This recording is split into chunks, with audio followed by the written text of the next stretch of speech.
Tractor bike ನಡುವೆ ಡಿಕ್ಕಿ, ಯುವಕ ದಾರುಣ ಸಾವು. ಚಲಿಸುತ್ತಿದ್ದ ಟ್ರ್ಯಾಕ್ಟರ್ ಮತ್ತು ಬೈಕ್ ನಡುವೆ ರಸ್ತೆ ಅಪಘಾತ ಸಂಭವಿಸಿ ಬೈಕ್ ಚಲಾಯಿಸುತ್ತಿದ್ದ ಯುವಕ ಸಾವಿಗೀಡಾದ ಘಟನೆ ಕುಷ್ಟಗಿ ತಾಲೂಕಿನ ಹೆಸರೂರು ಗ್ರಾಮದ ಬಳಿ ಶನಿವಾರ ರಾತ್ರಿ ನಡೆದಿದೆ.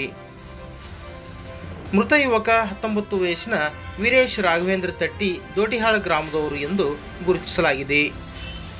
ದೋಟಿಹಾಳ್ ಕಡೆಯಿಂದ ಬೈಕ್ ಸವಾರಿ ಮಾಡಿಕೊಂಡು ಕುಷ್ಟಗಿ ಪಟ್ಟಣಕ್ಕೆ ಬರುತ್ತಿದ್ದಾಗ ಮಾರ್ಗ ಮಧ್ಯೆ ಹೆಸರೂರು ಬಳಿ ಎದುರುಗಡೆಯಿಂದ ಬಂದ ಟ್ರ್ಯಾಕ್ಟರ್ ಬೈಕ್ ಡಿಕ್ಕಿಯಾಗಿದೆ ಎನ್ನಲಾಗಿದೆ. ಗಾಯಗೊಂಡ ಯುವಕ ವೀರೇಶನನ್ನು ಕುಷ್ಟಗಿ ಸಾರ್ವಜನಿಕ ಆಸ್ಪತ್ರೆಯಲ್ಲಿ ಪ್ರಥಮ ಚಿಕಿತ್ಸೆ ಕೊಡಿಸಿ ಹೆಚ್ಚಿನ ಚಿಕಿತ್ಸೆಗೆ ಬಾಗಲಕೋಟೆಯ ಖಾಸಗಿ ಆಸ್ಪತ್ರೆಗೆ ದಾಖಲಿಸಲಾಗಿತ್ತು. ಚಿಕಿತ್ಸೆ ಫಲಿಸದೆ ಯುವಕ ಸಾವನ್ನಪ್ಪಿದ್ದಾನೆ. ಮೃತದೇಹವನ್ನು ಗ್ರಾಮಕ್ಕೆ ರಾತ್ರಿ ತರುವಾಗ ಕಿಕ್ಕಿರಿದ ಜನ ಕಂಬನಿ ಮಿಡಿಯಿತು. ಈ ಕುರಿತು ಕುಷ್ಟಗಿ ಪೊಲೀಸ್ ಠಾಣೆಯಲ್ಲಿ ಪ್ರಕರಣ ದಾಖಲಾಗಿದೆ.